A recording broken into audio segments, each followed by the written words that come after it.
keluarga Dumarsih.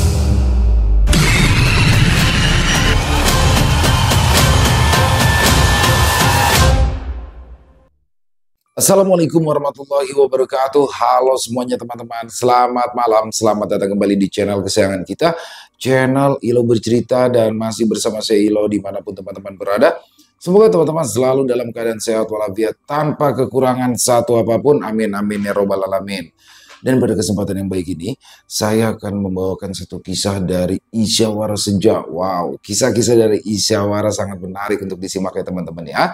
Tapi sebelum kita masuk ke dalam kisahnya, buat teman-teman yang mungkin belum subscribe channel Ilo Bercerita, yuk bisa diklik dulu tombol subscribe. Jangan lupa lonceng notifikasinya juga dinyalakan agar teman-teman selalu mendapatkan notifikasi dari konten-konten yang akan kami upload selanjutnya. Dan untuk channel Ilo Bercerita kami upload setiap hari teman-teman ya, setiap malam jam 9 malam waktu Indonesia bagian Barat. Nggak pakai berlama-lama lagi, pasti udah nggak sabaran kan untuk masuk ke dalam kisahnya. Kita langsung saja masuk ke dalam kisahnya, kita berangkat ke Jawa Tengah. Tepat tengah malam, Judin melangkah menyusuri jalan setapak di kampungnya. Malam itu, ia mendapat giliran ronda bersama dua orang temannya, Yanto dan Dikin. Mereka berpencar, masing-masing membawa kentongan untuk memberi tanda jika ada sesuatu yang mencurigakan. Suara kentongan samar-samar terdengar dari arah timur. Judin menghentikan langkahnya, lalu berlari menuju sumber suara. Belum lagi, dia sempat mengejar ke arah suara. Dari ujung jalan, terdengar teriakan panjang. Dikin berlari kencang, wajahnya pucat pasi. Di atas kepalanya, kawanan burung gagak hitam mengejar paruh dan cakarnya, berusaha merobek tubuhnya. "Tolong!" teriak Dikin panik. Dia berusaha menangkis dengan kedua tangannya, tetapi seekor gagak berhasil mencakar pundaknya, yang lain mematuki kepalanya. Darah segar menetes di tanah, sedangkan luka di tubuhnya semakin bertambah banyak. Judin dan Yanto segera membantunya, menghalau gagak-gagak itu dengan tongkat yang mereka bawa. Setelah perjuangan berat, mereka berhasil membawa Dikin kembali ke pos ronda. Luka-lukanya dibersihkan seadanya. Malam itu, mereka sepakat untuk menghentikan ronda lebih awal. "Kenapa jadi begini?" tanya Judin heran. Dikin tidak bisa menjawab. Mulutnya terus mengadu kesakitan. Yanto, yang melihat keadaan Dikin tampak semakin parah, segera memutuskan untuk mengantarnya pulang. Keesokan harinya, kabar tentang kejadian yang menimpa Dikin segera menyebar ke seluruh penjuru kampung. Warga jadi resah. Sebagian dari mereka percaya pasti ada campur tangan gaib di balik kejadian tersebut. Warga berbondong-bondong mendatangi kuburan di dekat perbatasan kampung. Menurut Dikin, dia kala itu sedang melewati kuburan itu ketika tiba-tiba diserang kawanan burung gagak. Tapi aneh, ketika warga sampai di sana, tak seekor burung gagak pun terlihat, hanya ada lusinan nisan tua yang sudah tidak terawat. Di sekitarnya ada beberapa pohon kamboja yang juga sama tuanya, daunnya bergoyang pelan ditiup angin sembilir. Di salah satu pohon, tampak sepasang sandal Dikin tergeletak di antara akar. "Tidak ada sarang burung gagak di sini," gumam seorang warga. "Padahal semalam Dikin itu jelas-jelas diserangnya di sini," sambung yang lain. Ketika para laki-laki pergi ke kuburan, para wanita datang ke rumah Dikin untuk memastikan kondisinya. Istri Dikin mengantarkan mereka ke dalam kamar. Suaminya sedang berbaring di atas kasur. Saat kain yang membalut lukanya dibuka, semua orang tercengang. Luka bekas patukan burung gagak di kepala Dikin kini berubah menjadi lubang menganga. Darah mengalir. Luka itu tak juga kering meski sudah berjam-jam lamanya. Parah banget ya, ucap seorang warga dengan suara bergetar. Ini kenapa nggak dibawa ke puskesmas? Tadi pagi sudah dibawa ke puskesmas. Sudah diberi obat pereda nyeri dan suntikan anti tetanus. Tapi tidak ada hasilnya, kata istri Dikin lemah, matanya berkaca-kaca. Suasana di kamar sempit tersebut kian mencekam. Para perempuan itu saling pandang, tak ada yang tahu harus berbuat apa lagi. Menjelang sore, kondisi Dikin semakin buruk. Tubuhnya panas seperti terbakar sehingga ia mengigau berkali-kali. Mas, kenapa kamu begini, Mas? Obatnya tidak mempan, keluh istri Dikin yang hampir menangis lagi. Sepanjang hari, dia bahkan tidak sempat makan dan minum karena mengkhawatirkan suaminya. Judin yang duduk di luar kamar terdiam kala mendengar tangisan istri sahabatnya itu. Mau tidak mau, dia teringat lagi mata merah dari kawanan Gagak yang menyerang Dikin. Kita tunggu saja malam ini. Kalau besok tidak membaik, kita bawa berobat ke rumah sakit besar di kota. Waktu berjalan sangat lambat. Judin dan Yanto yang belum juga meninggalkan rumah Dikin jadi semakin gelisah kala mendengar temannya mengigau terus. Tepat tengah malam, suara kepakan sayap terdengar di atas rumah Dikin. Sekawanan Gagak beterbangan, berputar-putar sambil memaki keras. Yanto dan Judin bergegas keluar.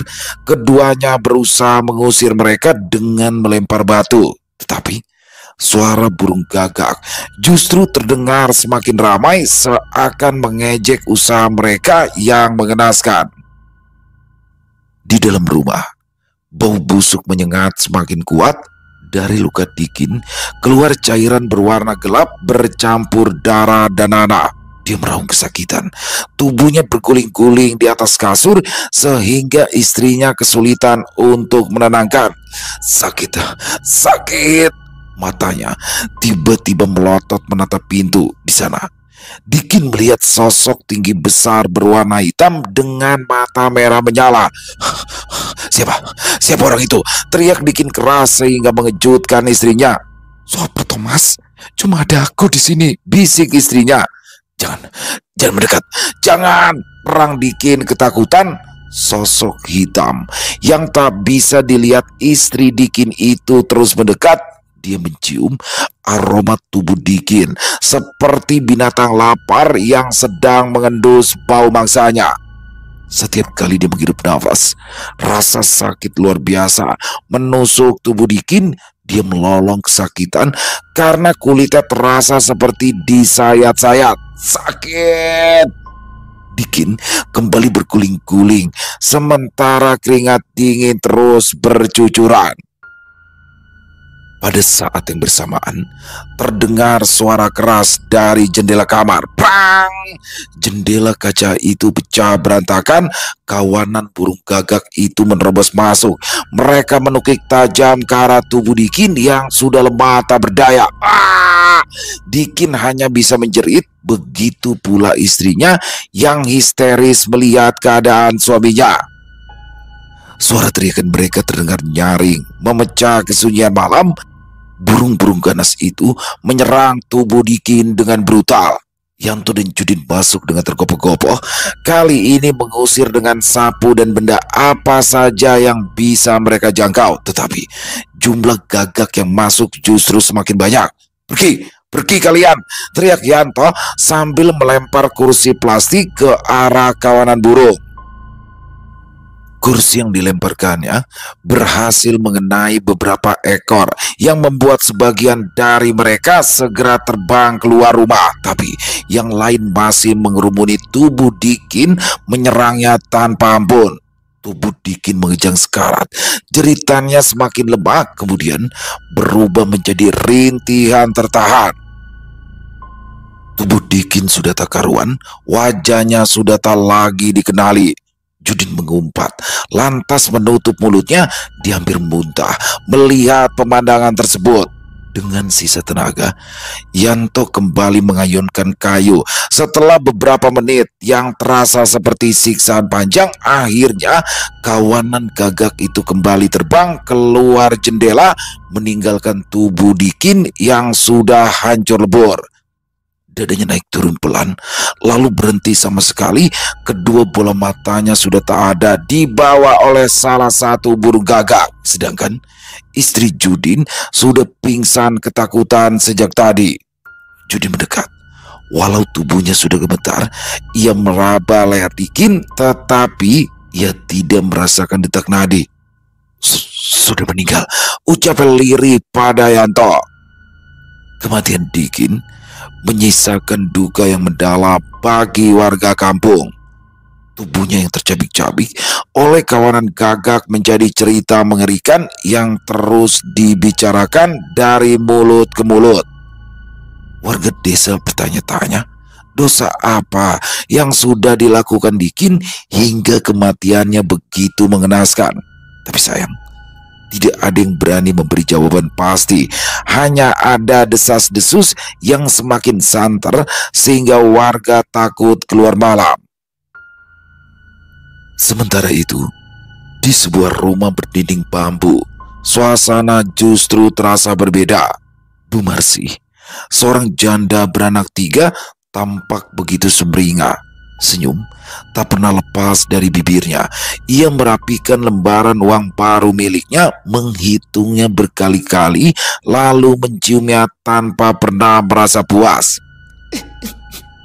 Ternyata para siluman gagak itu benar-benar menepati janjinya, katanya girang pada dirinya sendiri. Matanya berbinar, wajahnya penuh kegembiraan, kontras dengan suasana duka kampung. Ketiga anaknya, Joni, Agus, dan Sita berdiri di belakangnya dengan tatapan yang berkecamuk. Joni, yang paling besar, seumuran dengan Dikin, umurnya sekitar 25 tahun, akan tetapi berbeda jauh wataknya. Jika Dikin rajin bekerja sehingga bisa menafkahi istrinya dengan baik, maka Joni sama sekali tidak pernah bekerja. Anak bungsunya, Agus, baru 17 tahun.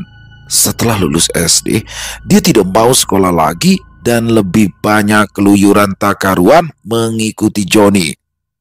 Kedua anak lelaki Bu Marsi terkenal malas, suka berkelahi, dan hanya mencari kesenangan. Bu, ini uang kita kan? Kita bisa beli apa saja dengan uang ini kan? Ujar Joni sambil mengelus tumpukan uang di atas meja. Agus menyeringai.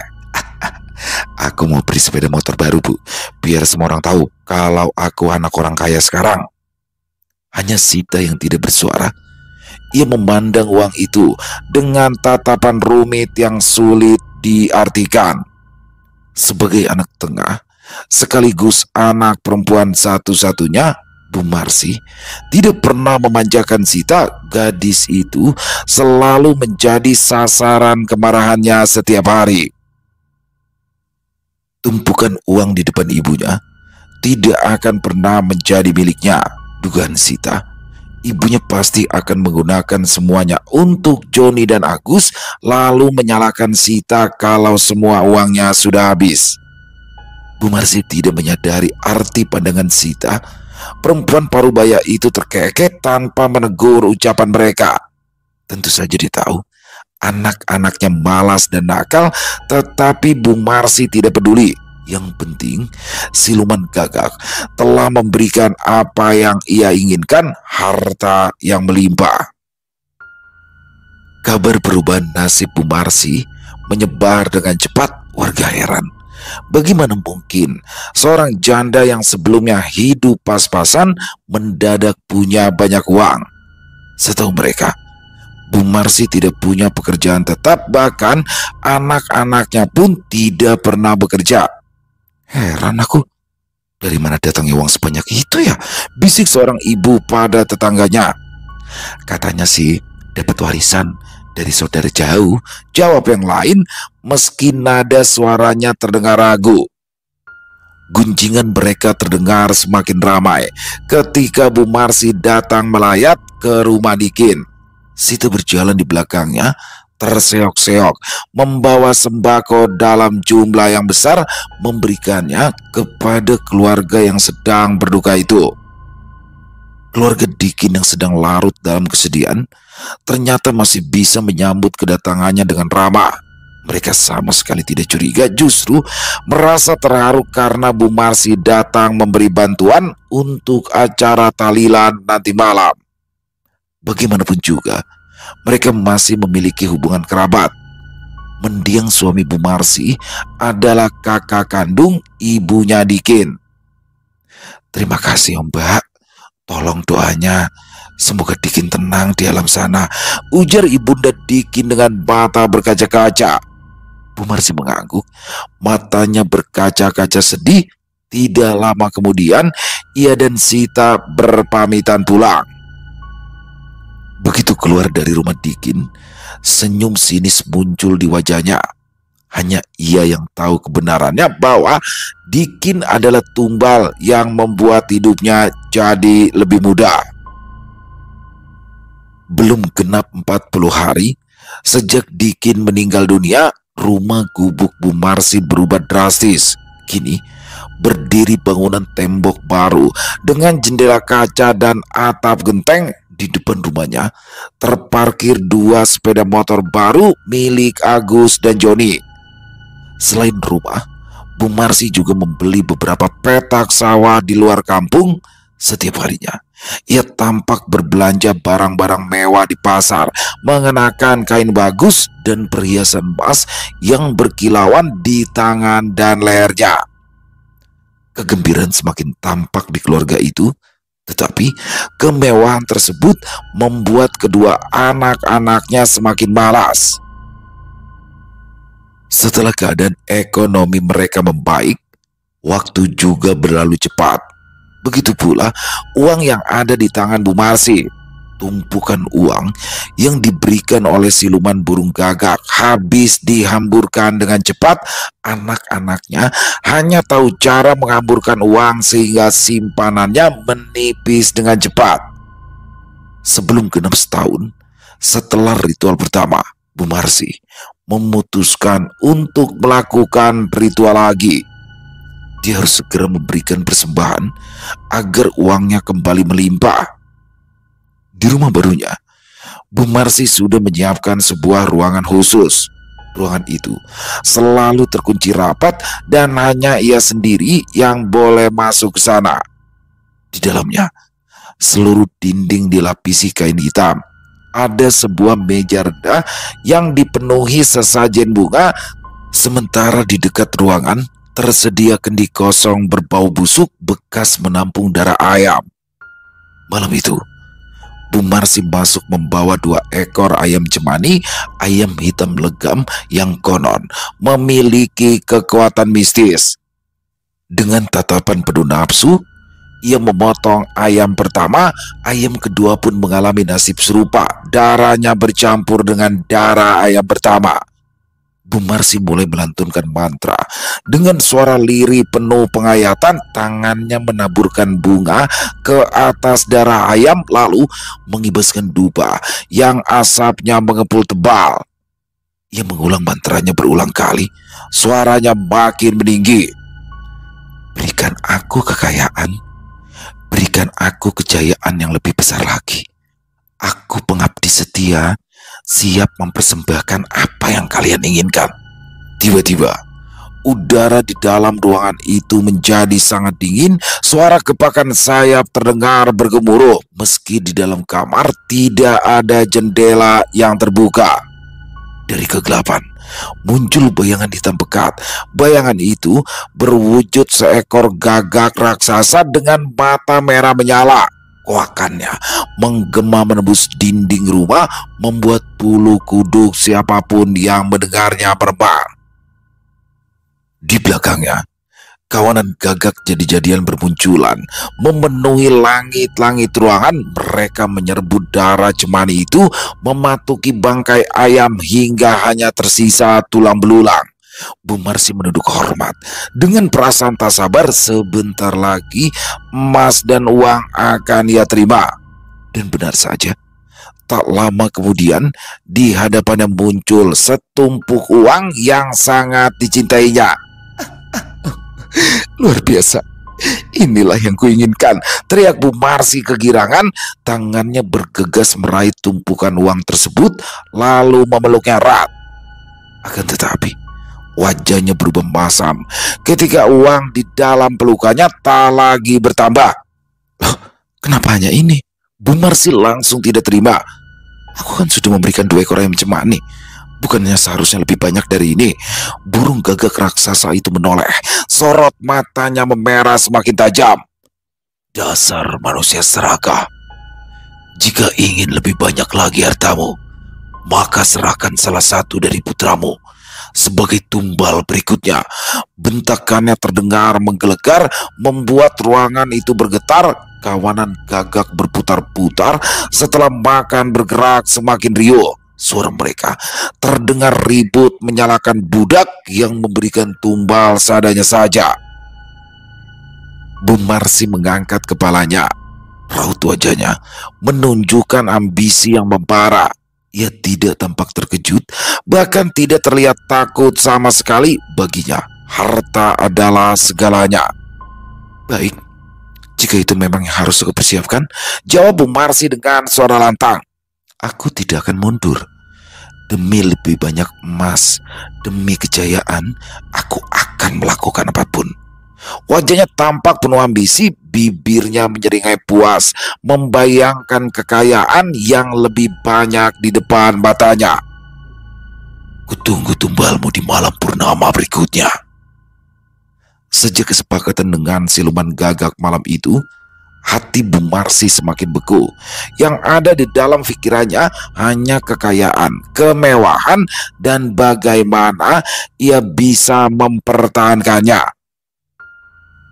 Dia masih punya banyak waktu untuk memilih siapa yang akan dia korbankan. Ketika Joni dan Agus bersenang-senang di luar rumah, ia duduk di teras sambil menatap kosong ke arah bulan sabit. Anak tengahku saja, ucapnya tanpa banyak berpikir. Lebih baik Sita yang jadi tumbal. Lagi pula, suatu hari nanti dia akan jadi istri orang dan meninggalkan rumah. Lebih baik dia aku berikan untuk pesugihan, hitung-hitung sebagai balas jasa padaku yang sudah melahirkannya. Perempuan itu meneguk air liurnya. Hatinya sempat digelayuti rasa takut, tapi segera ia hempas jauh-jauh.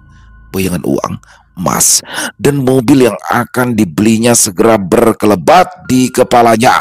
Semua itu tidak boleh hilang. Pagi-pagi, ia datang menemui Mbak Darmo. Lelaki yang lebih tua 10 tahun itu adalah orang yang dulunya memperkenalkan Bu Marsi pada pesugihan siluman gagak. Dia sedang duduk di balik bambu depan rumahnya. Meski tidak terlalu tua, Mbak Darmo dipanggil Mbah karena warga menghargai statusnya sebagai dukun ternama di desa mereka.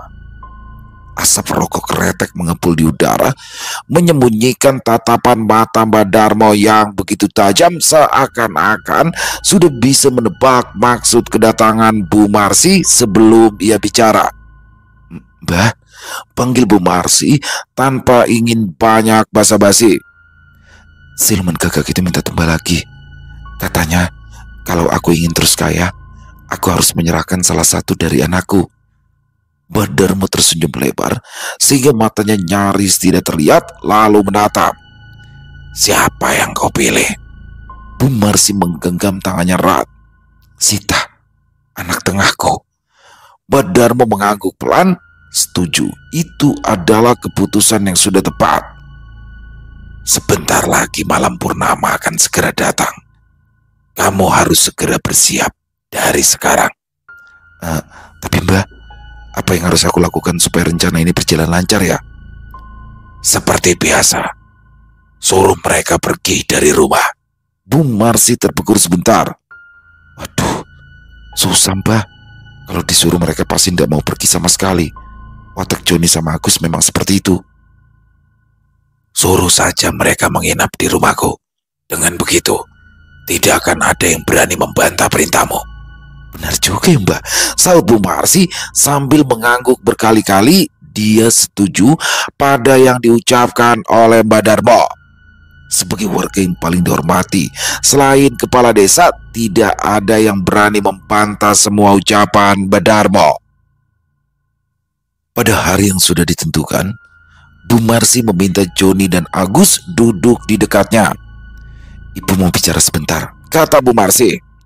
"Kalau mau ngobrol ya langsung aja ngomong, Bu," saut Joni sambil mengangkat kedua kakinya ke atas meja. "Nanti malam kalian berdua harus menginap di rumah Mbak Darmo." "Hah? Buat apa sih, Bu?" tanya Agus si bungsu dengan nada malas. Bu Marsi menatap mereka tajam. "Mbak Darmo bilang ada hal penting yang ingin dibicarakan dengan kalian. Katanya ini soal masa depan keluarga kita." Joni menegos. "Masa depan keluarga? Maksudnya apa sih, Bu?"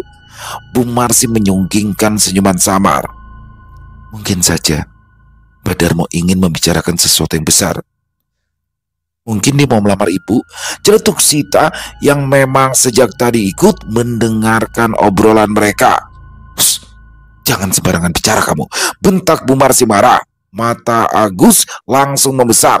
"Hah, melamar ibu?" Dia terkekeh lalu menepuk pundak kakaknya. "Kalau itu benar, aku setuju." Joni menatap ibunya separuh percaya, separuh ragu. "Masa dia mau melamar ibu? Kalian kan sudah sama-sama tua. Kalau Mbak Darmo mau cari istri, kenapa tidak nyari yang lebih muda saja?" Wajah Bu Marsi merah padam. Ia memang sudah tua, tapi tetap saja ia tidak suka disebut seperti itu terang-terangan oleh anaknya. "Kok ibu marah? Jangan-jangan ibu memang naksir sama Mbak Darmo," celetuk Sita lagi. "Sita!" hardikan Bu Marsi, membuat Sita terdiam. Dia masih diam saja ketika ibunya menyerahkan beberapa lembar uang pada Joni dan Agus agar mereka menuruti perintahnya. "Gini dong, Bu." Agus segera mengambil uang tersebut dan mengantonginya ke dalam saku celana. Wajah Joni juga semakin sumringah. Dia memang sudah kehabisan uang. Pemberian dari ibunya diterima dengan senang hati.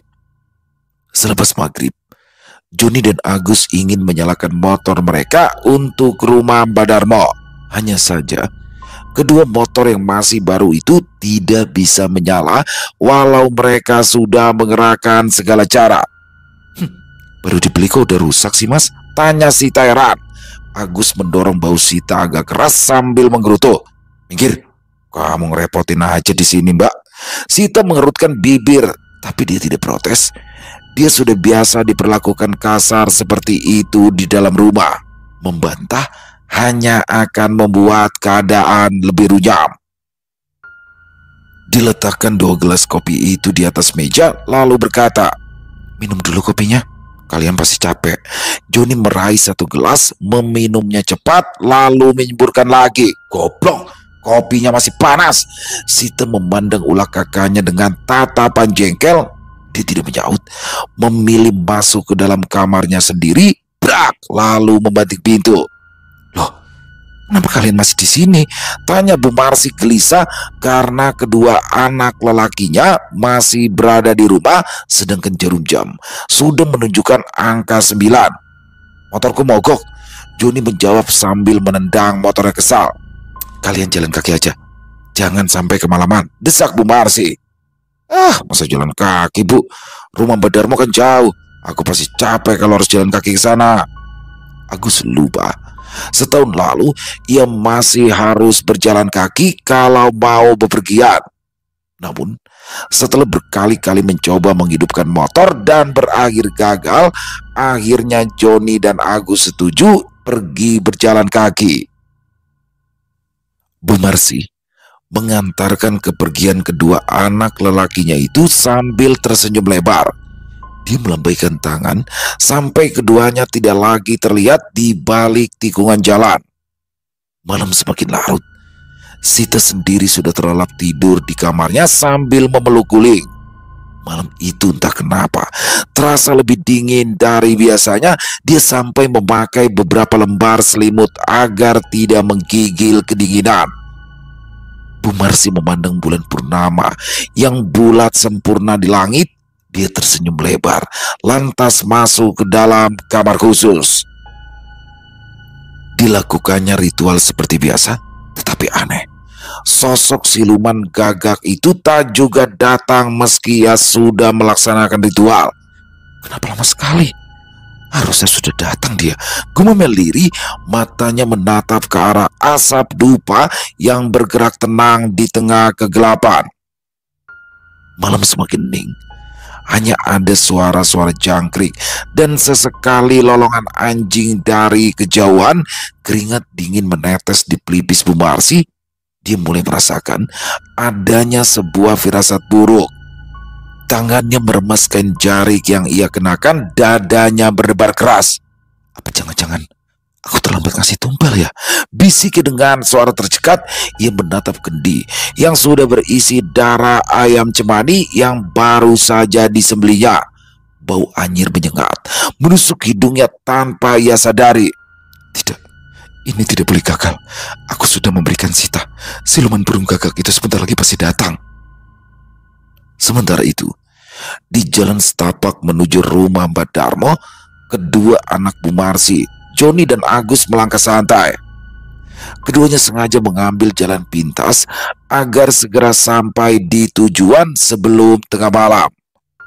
Walau tidak ada penerangan listrik, tanpa membawa senter sekalipun, keduanya berjalan tanpa kesulitan.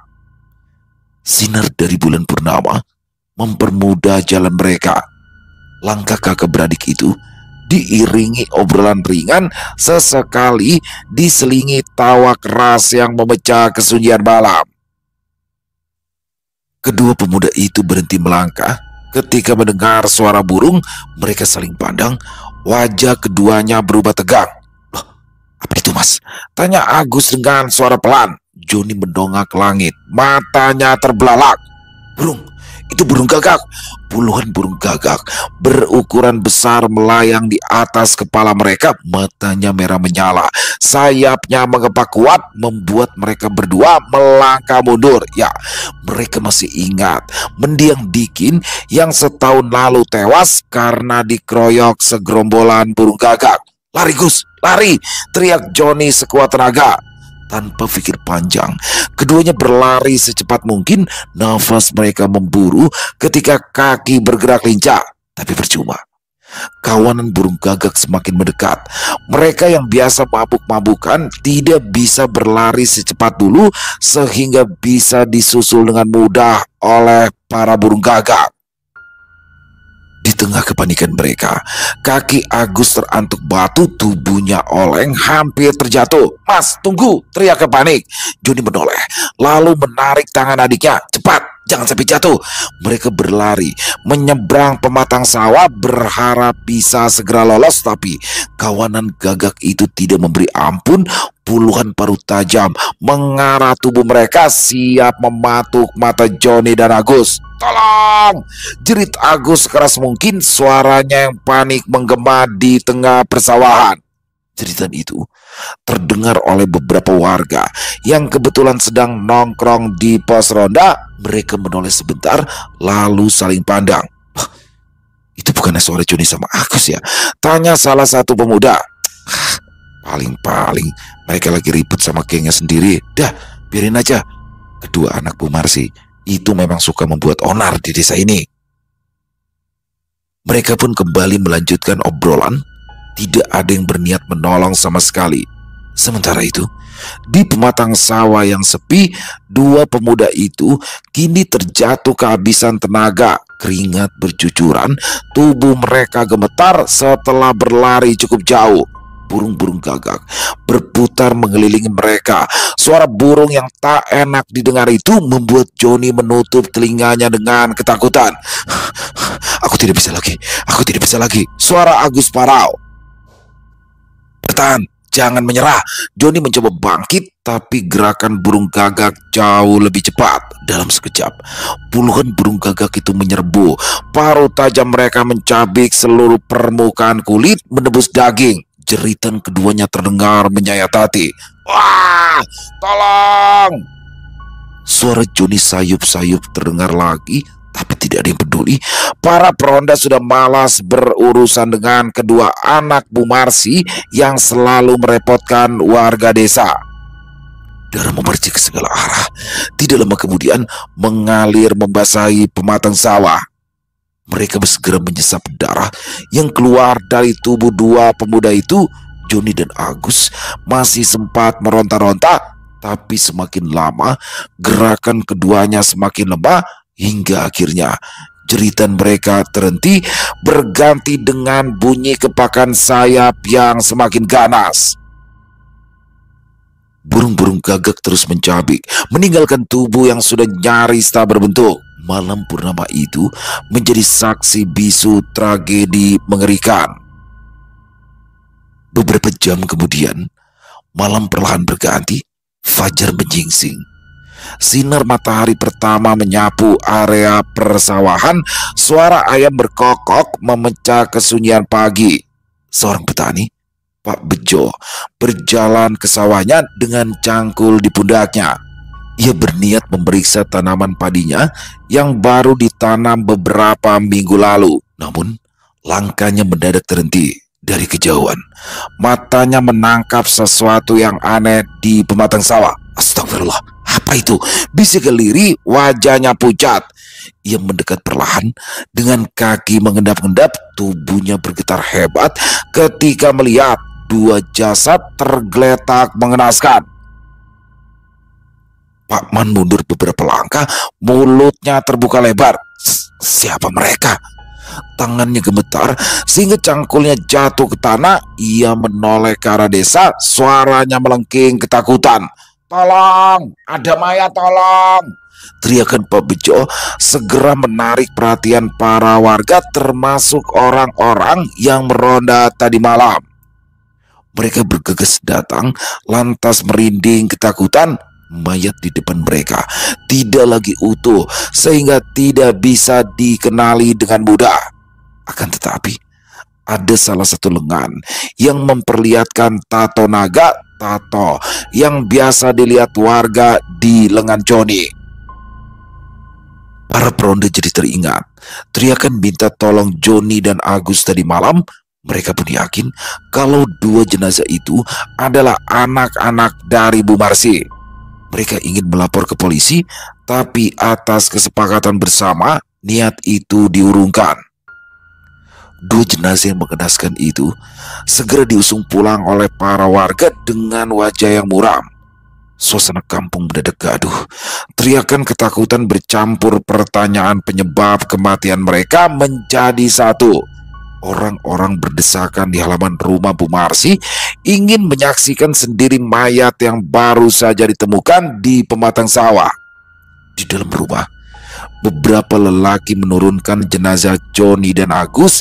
Saat kain penutup dibuka, suara jeritan nyaring menyayat hati. "Anakku!"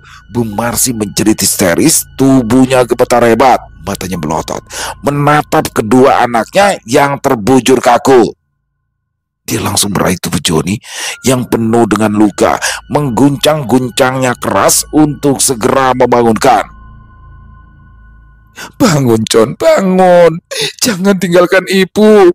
Beberapa perempuan mencoba menenangkan Bu Marsi, tetapi perempuan itu memberontak, tangannya menepis kasar pada siapa saja yang mendekat. "Jangan sentuh! Anak-anakku masih hidup!" Warganya bisa saling pandang.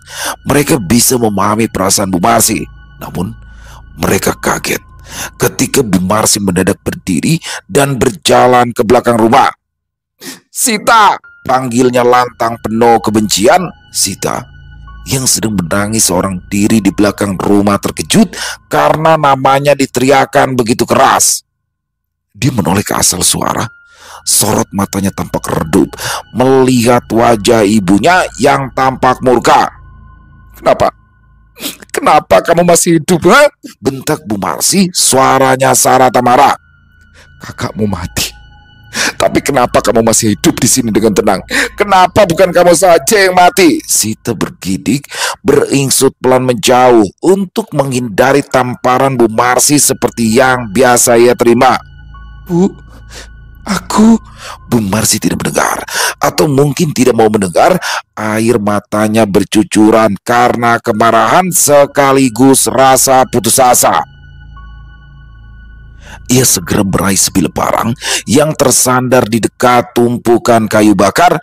Parang itu berkilau di bawah cahaya matahari yang bersinar terang. Warga yang melihat keributan tersebut sontak berteriak, "Bu Marsi, jangan Bu!" Namun Bu Marsi sudah berlari ke arah Sita dengan mata merah berair.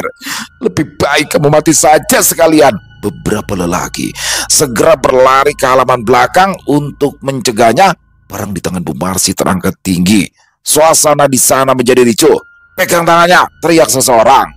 Dua lelaki berhasil meraih lengan Bu Marsi, tapi perempuan itu seperti mendapat tenaga berlipat-lipat.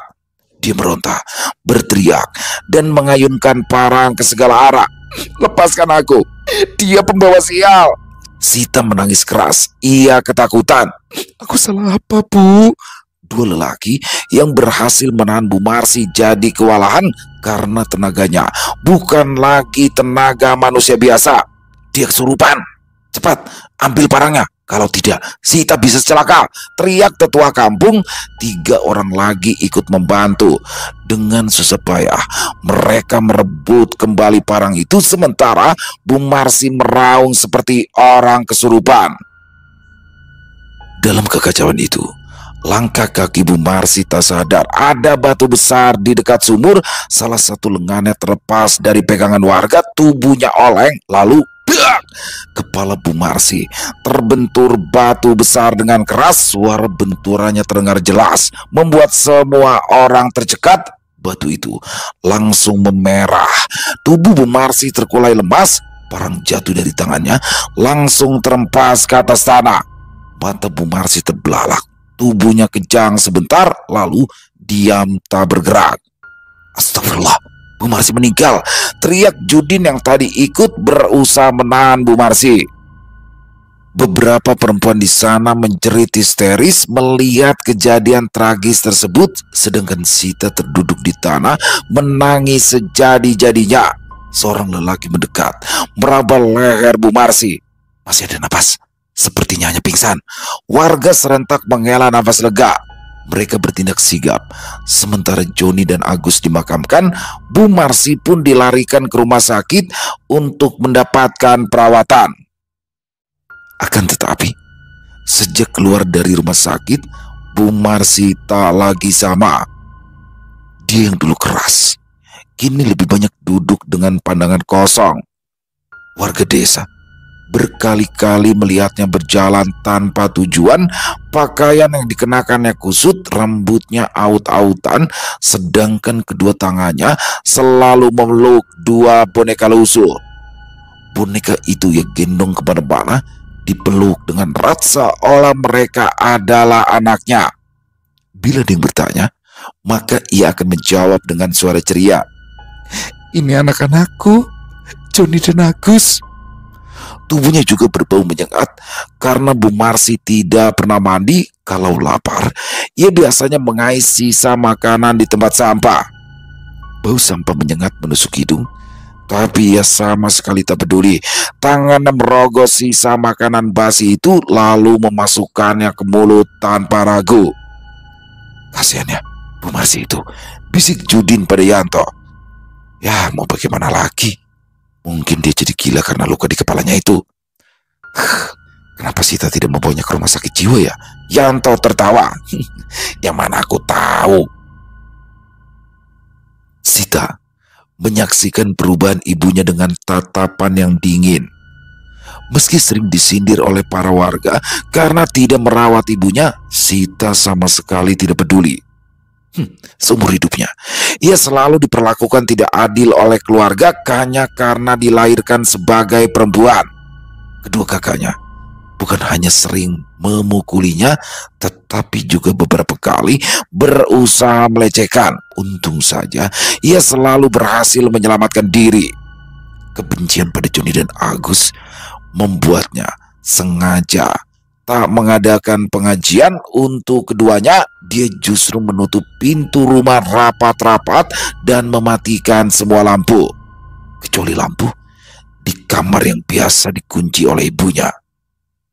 Sita masuk ke dalam kamar, membuka salah satu lemari, lalu tersenyum lebar melihat uang yang menumpuk tinggi di dalam sana. Dia tidak pernah tahu ibunya melakukan perjanjian gaib untuk memperoleh kekayaan kalau saja Badarmo tak berbaik hati memberitahunya. Hari di mana setelah ibunya pulang dari rumah Badarmo, Sita yang diam-diam mengikutinya segera mendatangi lelaki itu. Badarmo masih duduk di depan rumah. Dia tersenyum lebar melihat kedatangan Sita. "Kamu mendengar obrolan kami barusan?" Sita mengangguk, badannya gemetar menahan marah sekaligus sedih.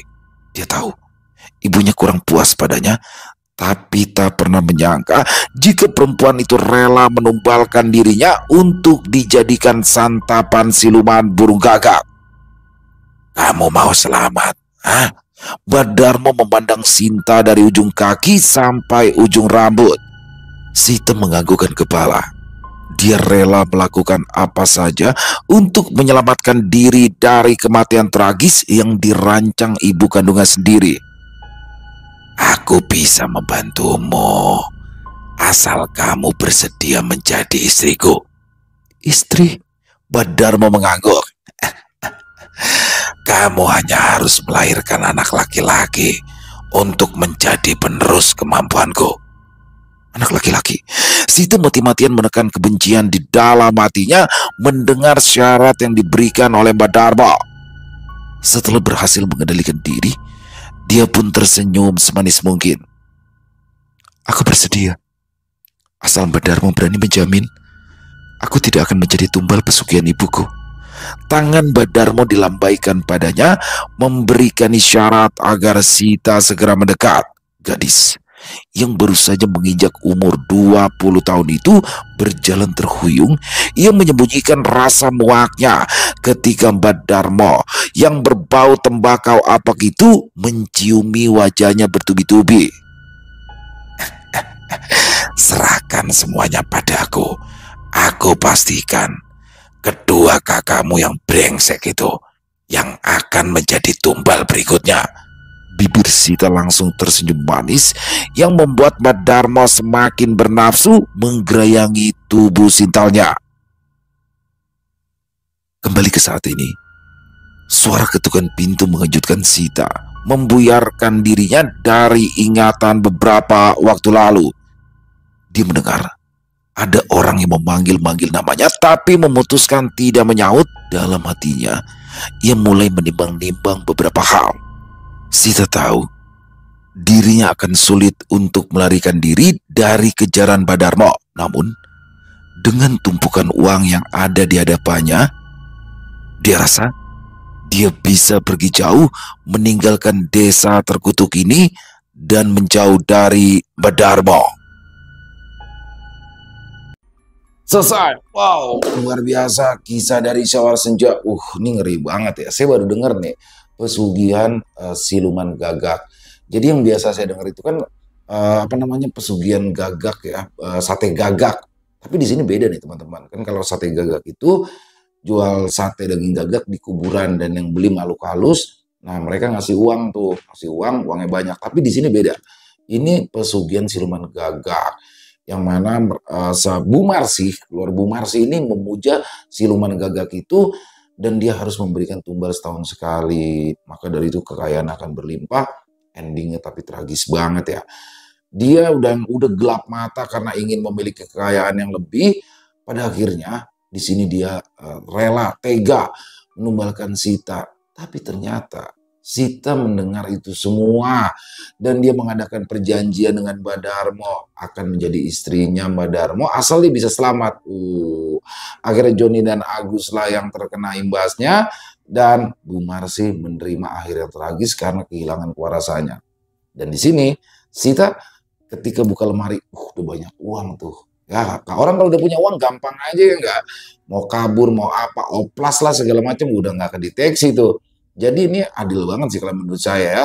Tapi apapun itu teman-teman, pesugihan tidak baik. Sangat tidak baik, dilarang dan jangan sampai kita tergoda karena tidak akan pernah ada akhir yang indah untuk para pelaku pesugihan. Kisahnya keren banget, terima kasih pada Isyawara Senja atas kisahnya yang luar biasa. Seperti biasa selalu plot twist dan mencengangkan di akhirnya ya teman-teman ya.